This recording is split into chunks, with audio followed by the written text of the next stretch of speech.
pero ayaw maging accountable. Yung ganun pag, let's say, gusto nyo kamo yung kayo yung magtanan. Ay, hindi. Ano lang siya. Lahat kami nag-meeting like Saturdays dun sa Boss Coffee. Tapos, may time na parang apat na lang kami. Tapos parang kami na lang ni nanay niya, guys, meeting tayo sa Saturdays. Yun, parang pero nirerespeto namin yung nila na hindi sila makakapunta kasi nga may ginagawa sila. Parang nawala kami ng gana. Kasi parang kami lang yung, let's say, active.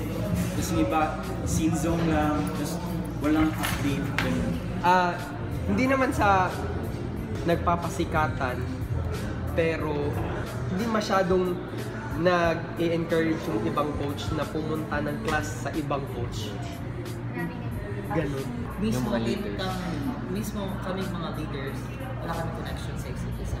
Like, we don't even talk about things na nangyayari sa community namin. Wala kaming talks, wala kaming plans, walang ganito. Since we're starting the community, maybe as leaders, we have to be sensitive to what we post on Facebook, let's say sa social media. Like, isipin mo natin kung post ba natin to, makakatulong ba to sa community?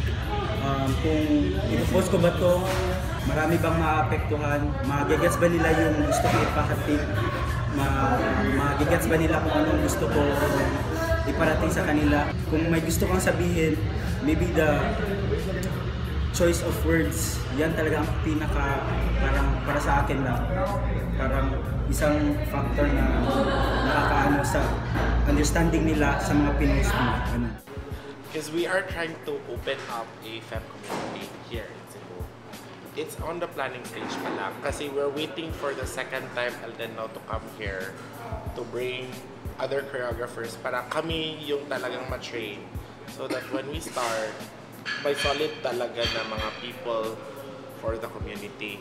Pero there's a problem po kasi. Example, walking workshop or FEM workshop, konti lang yung students. I know na we are all dancers, na we are very versatile. But the thing is, parang may hierarchy in terms of style here in Cebu. If it's more masculine, nasa top ka. If it's very feminine, parang nasa bottom. In terms of student rate or people going to workshops, mas maliit talaga yung pumupunta sa FEM classes compared to goes to urban classes. Those are the challenges that we are encountering so far. Dapat magkaroon talaga ng proper communication. Tapos, from the leaders of the crew, encouragement lang. Like, sa workshop kasi natututunan nila. Jams, workshop sessions, and everything. So siguro for me, encourage yung mga members na mag-take ng classes, sumali ng jams, and everything. Para maliwanagan sila kung bakit sila sumasayo. Purpose, malaman nila yung purpose nila.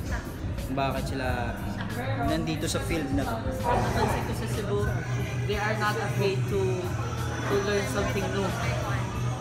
We are trying to find where we can start. Parang gano'n.